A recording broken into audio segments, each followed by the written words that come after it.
नमस्ते स्टूडेंट्स। आज के इस वीडियो में हम भारत के भूगोल का एक क्विक रिवीजन करने वाले हैं। क्विक रिवीजन वीडियो इसलिए क्योंकि इसमें हम लोग भारत के जनरल इंट्रोडक्शन, भारत के पठार, भारत के पहाड़, भारत के मैदान इत्यादि चीज़ों को देखने वाले, बहुत सारी चीज़ों को देखेंगे। तो चलिए वीडियो को स्टार्ट करते हैं। छोटा सा वीडियो होने वाला है। यदि आपने इस टॉपिक्स को पढ़ रखा होगा तो आपके लिए तो हेल्पफुल होगा ही, और नहीं पढ़ रखे हैं तो भी देखिए, इम्पोर्टेंट होगा। चलिए देखते हैं। तो देखते हैं मुख्य बिंदु एवं आंकड़े को। भारत का सामान्य परिचय है। और हाँ, यदि आप लोगों को इन सभी का पीडीएफ चाहिए, प्रिंटेबल पीडीएफ हो या फिर ये पीपीटी हो, चाहे हैंड रिटेन पीडीएफ हो, इन सभी के लिए आप लोग टेलीग्राम पे जुड़ सकते हैं। ठीक है, टेलीग्राम इनोवा लर्निंग हब के नाम से है।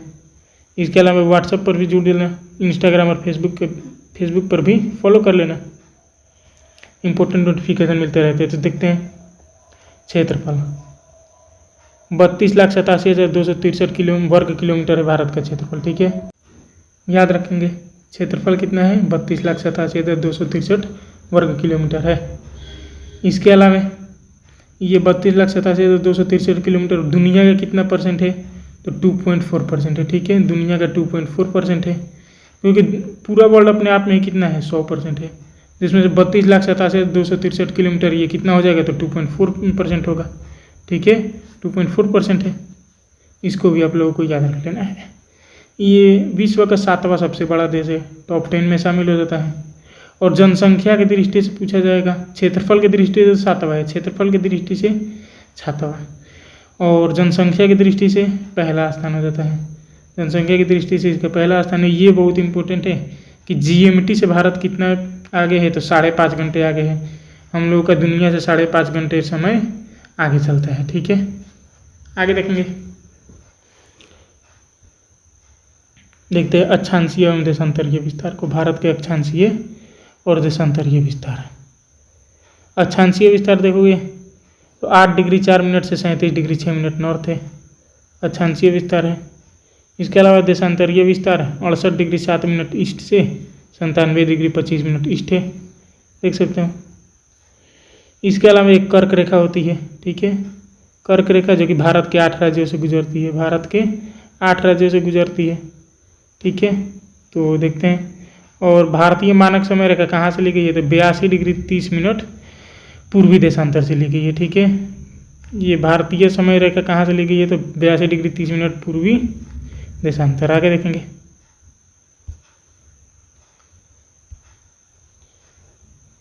और ये जो 8 भूमध्य रेखा 8 राज्यों से गुजरती है, उसका एक ट्रिक होता है मित्र परगम झार। आगे देखेंगे। तो पड़ोसी देशों को देखते हैं पहले हम, या फिर ये देख ही लो कर्क रेखा। कर्क रेखा से गुजरने वाले 8 राज्य देखेंगे। गुजरात होगा, राजस्थान, मध्य प्रदेश, छत्तीसगढ़, झारखंड, पश्चिम बंगाल, त्रिपुरा और मिजोरम है। ठीक है, यहाँ पर याद रखेंगे आप लोग कि सबसे ज़्यादा कर्क रेखा किस में है, तो मध्य प्रदेश में। सबसे लंबी कर्क रेखा कहाँ पे है, तो मध्य प्रदेश में है, सबसे लंबी है। इसके अलावा सबसे छोटी भी कई बार पूछ देता है, तो सबसे छोटी कर्क रेखा किस राज्य से गुजरती है, तो राजस्थान से। यहाँ पे सबसे छोटी है। छोटी का मतलब ये होगा कि यहाँ पे जैसे कि 8 राज्य है, ये 1 2 3 4 5 6 7 8 इस तरीके से 8 हो जाएंगे।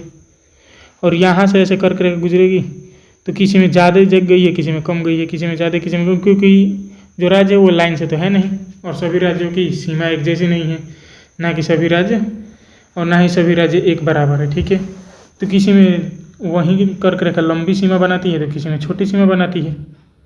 ठीक है, तो ये जो मध्य प्रदेश में है, क्योंकि मध्य प्रदेश इसके बीचों बीच में आ जाता है, तो सबसे लंबी सीमा बना देती है।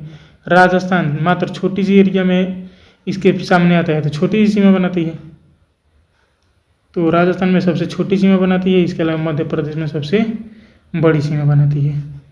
और याद रखेंगे आप लोग, गुजरात, राजस्थान, मध्य प्रदेश इसी तरीके से याद रख लेना। ये एक ट्रिक होता है, ट्रिक के माध्यम से यदि आप लोग याद रखेंगे तो एग्जाम में कई बार पूछ देता है कि बाएं से बताएं या फिर दाएं से बताएं। ठीक है, तो दाएं से सबसे ये हो जाएगा, राजस्थान हो जाएगा सबसे पहले, बाएं से गुजरात हो जाएगा। इस तरीके से पूछ देता है। पूर्वी पश्चिमी, कि पूरब से सबसे पहला, पश्चिम से सबसे पहला, तो पश्चिम से सबसे पहला गुजरात, पूरब से सबसे पहला मिजोरम।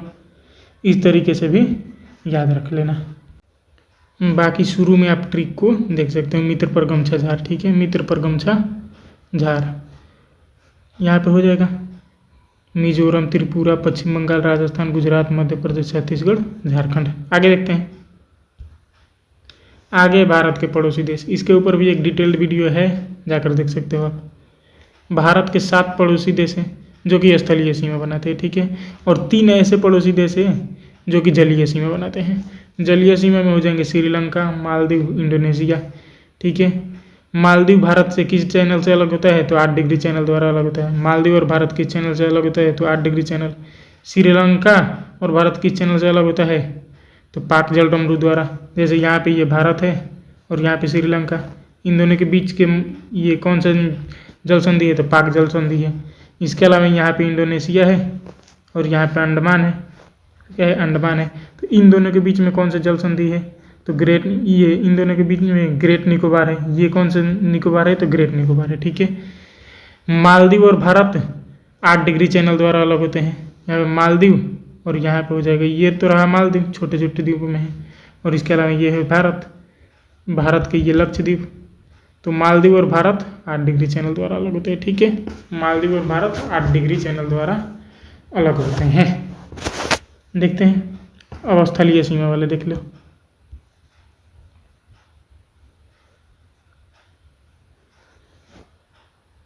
देखो, पाकिस्तान है, अफगानिस्तान है, चीन है, नेपाल, भूटान, बांग्लादेश और म्यांमार। भारत की सबसे लंबी पड़ोसी, सबसे लंबी सीमा साझा करने वाला देश कौन सा है? तो बांग्लादेश।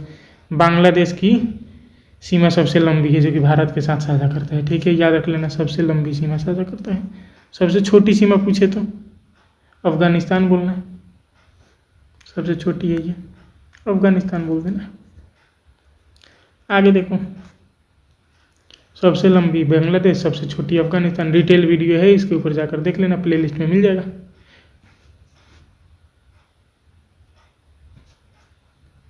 भारत के प्रमुख भौतिक विभाग, ये भौतिक भाग देखते हैं। भारत के भौतिक विभाजन, विभाजन बोल सकते हो, भारत के भौतिक विभाजन। तो देखो, भारत को 6 भागों में बांटा गया है। ज्योग्राफी के अनुसार भारत के 6 भाग हैं। सबसे पहले उत्तर में है हिमालय, इसके अलावा उत्तर में मैदान है, हिमालय के बाद मैदान। दक्षिण में प्रायद्वीपीय पठार है, मरुस्थल भी है भारत में, कहोगे हाँ जी मरुस्थल है, थार मरुस्थल। तटीय मैदान, समुद्र के साइड का एरिया, द्वीप भी है। 6 भाग हो गए ना। उत्तर का विशाल पर्वतमाला जो भारत का एक प्राकृतिक प्रहरी है। प्राकृतिक प्रहरी क्योंकि उधर हिमालय पर्वत रोक देता है शीत हवाएं आने से, नहीं तो आज भारत का कुछ और भौगोलिक स्थिति होती। भारत भी एक ठंडा प्रदेश होता, क्योंकि ये रहा हम लोग का भारत, ठीक है। ये तो हम लोग का भारत है, ये हम लोग का भारत। यहाँ पे है हिमालय, यहाँ पे क्या है? हिमालय। और इधर से चलती है शीत धाराएं। इधर से कौन सी धाराएं चलती है? शीत धाराएं। यदि हिमालय नहीं होता तो भारत भी आज एक ठंडा प्रदेश होता, क्योंकि उधर से शीत हवाएं आने वाली भारत को एक ठंडा प्रदेश बना दी होती, ठीक है। तो आगे देखते हैं। अगला है उत्तरी मैदान।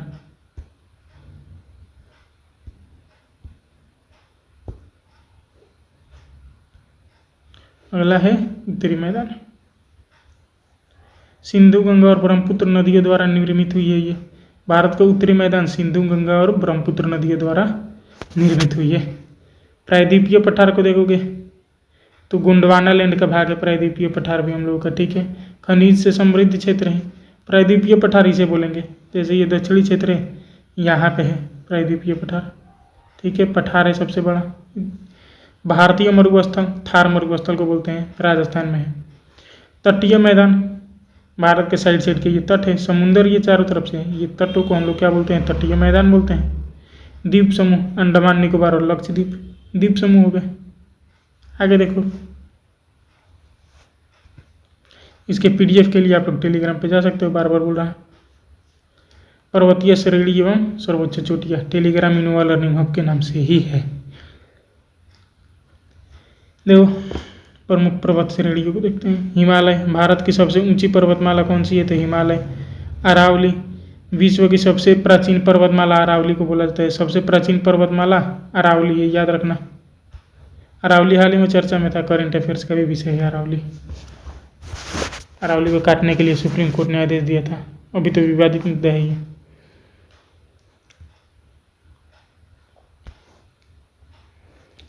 इसके अलावा पश्चिमी घाट यूनेस्को में शामिल है। अन्य प्रमुख जैसे पूर्वी घाट, विंध्याचल, सतपुड़ा, ये तो सभी पश्चिमी, ये दक्षिणी भारत की है।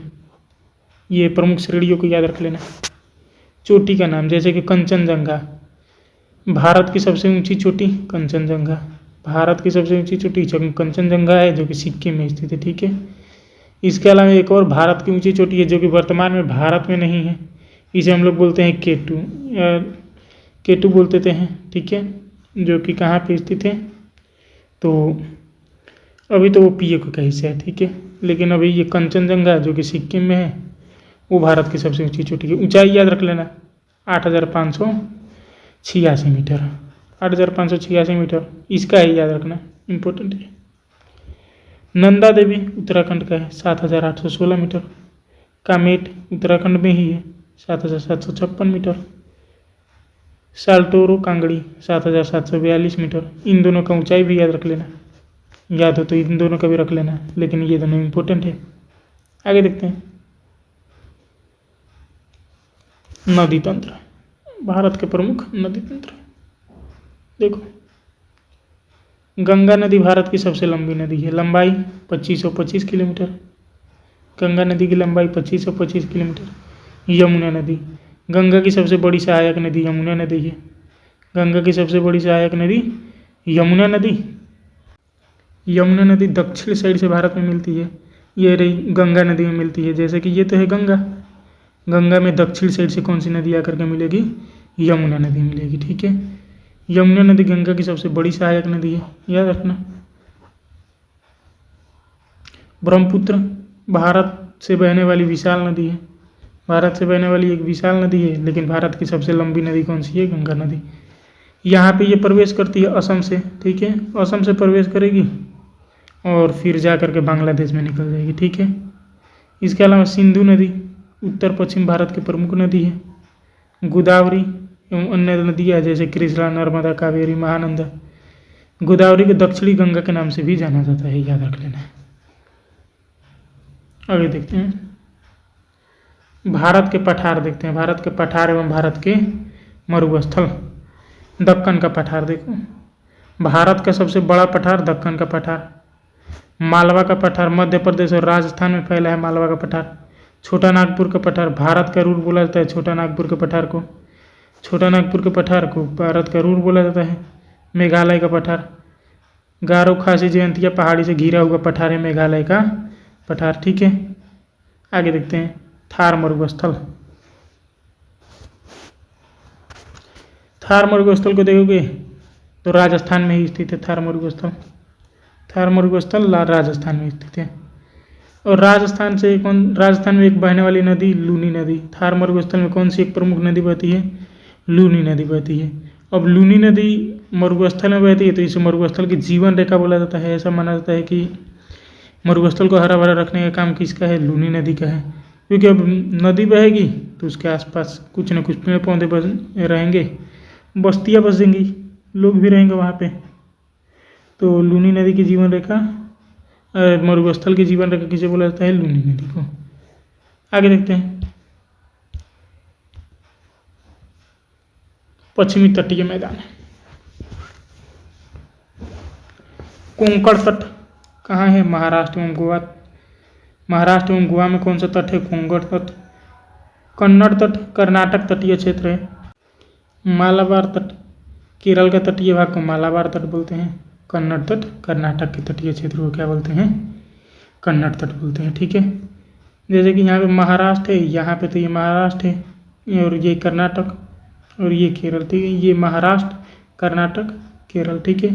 तो महाराष्ट्र के साइड का ये जो यहाँ से यहाँ तक है, ठीक है, इस तट को हम लोग क्या बोलेंगे, तो कोंकण तट बोलेंगे। और यहाँ पे कर्नाटक के तट को क्या बोलेंगे, तो कन्नड़ तट बोलेंगे। इसके अलावा ये केरल के तट को हम लोग क्या बोलते हैं, मालाबार तट बोलते हैं। ठीक है। ऐसे आप लोगों को याद रखना है। इस तरीके से इधर देखेंगे तो कोरोमंडल तट तमिलनाडु एवं आंध्र प्रदेश, यहाँ से आंध्र प्रदेश और तमिलनाडु के क्षेत्र को क्या बोलते हैं, तो कोरोमंडल तट। उत्तरी सरकार तट उड़ीसा के तट को क्या बोलते हैं, उड़ीसा एवं आंध्र प्रदेश यहाँ पे है, इसके तट को हम लोग क्या बोलते हैं, उत्तरी सरकार तट बोला जाता है, याद रखना। आगे देखते हैं। अब देखो भारत के प्रमुख, ये भारत के चारों बिंदु, मतलब भारत के सबसे पूर्वी बिंदु का क्या नाम है, भारत के सबसे पश्चिमी बिंदु का क्या नाम है, भारत की सबसे दक्षिणी, भारत के सबसे उत्तरी बिंदु का क्या नाम है। जैसे कि ये देखो यहाँ पर पूर्व, पश्चिम, उत्तर, दक्षिण। तो यदि भारत के सबसे दक्षिण में जाएंगे तो क्या मिलेगा हमें, तो भारत के सबसे दक्षिण में मिलता है इंदिरा पॉइंट। ठीक है, इंदिरा पॉइंट जो कि ग्रेट निकोबार पे है, इंदिरा पॉइंट ग्रेट निकोबार पे है। इसके अलावा मुख्य भूमि पे क्या मिलता है, तो मुख्य भूमि पर मिल जाता है आप लोगों का कन्याकुमारी, यहाँ पर स्थित होता है, तमिलनाडु में है कन्याकुमारी। ठीक है, इंदिरा कोल लद्दाख में है सबसे ऊपर, इंदिरा कोल कहाँ है, लद्दाख में, जगह का नाम है ये सब। गुजरात, गुजरात में गुहार मोती, किबिथु अरुणाचल प्रदेश में है, किबिथु कहाँ है, अरुणाचल प्रदेश में। ठीक है, आगे देखो अंडमान निकोबार द्वीप समूह, अंडमान निकोबार द्वीप समूह, अंडमान निकोबार द्वीप समूह बंगाल की खाड़ी में स्थित है। और लक्षद्वीप समूह कहाँ है, अरब सागर में स्थित है। बहुत बार एग्जाम में पूछे गए हैं ये। ठीक है, बहुत बार एग्जाम में पूछे गए हैं। हाल ही के हुआ SSC GD एग्जाम में ये पूछा गया था। अंडमान निकोबार द्वीप समूह बंगाल की खाड़ी में स्थित है। आगे देखते हैं। अब देखो भारत का सबसे बड़ा राज्य पूछा जाएगा क्षेत्रफल की दृष्टि से तो राजस्थान बोल देना। सबसे छोटा राज्य गोवा, सबसे बड़ा राज्य उत्तर प्रदेश, सबसे लंबी राष्ट्रीय राजमार्ग NH-44, सबसे अधिक वर्षा वाला स्थान मानसिनराम है, मानसिनराम मेघालय में है। ठीक है, मानसिनराम और चेरापूंजी भी मेघालय में ही है। सबसे बड़ा मैंग्रोव वन सुंदरबन है, सुंदरबन डेल्टा पर स्थित सुंदरबन मैंग्रोव वन स्थित है। ठीक है, और सुंदरबन डेल्टा पर ये भी है राष्ट्रीय उद्यान है, सुंदरबन राष्ट्रीय उद्यान। ठीक है, सुंदरबन राष्ट्रीय उद्यान किसके लिए प्रसिद्ध है, तो बंगाल टाइगर के लिए। गुजरात सबसे लंबी तटरेखा वाला राज्य कौन सा है, गुजरात। तटरेखा दैट मीन्स कि समुद्री सीमा साझा, समुद्री सीमा वाला राज्य गुजरात है। ठीक है, यहाँ पे सबसे ज़्यादा समुद्र सीमा इसी के पास है, सबसे ज़्यादा समुद्र सीमा किसके पास है, गुजरात। देखो सबसे ऊंचा जलप्रपात कुचिकल जलप्रपात है। सबसे लंबी बांध कौन सी है, तो हीराकुंड बांध महानदी पर है, महानदी पर। सबसे बड़ा बंदरगाह मुंबई बंदरगाह है, सबसे बड़ा बंदरगाह मुंबई बंदरगाह। तो यहीं पे वीडियो ख़त्म करते हैं। शेयर करना वीडियो को, PDF के लिए टेलीग्राम ज्वाइन कर लेना। मिलते हैं अगली वीडियो में, धन्यवाद।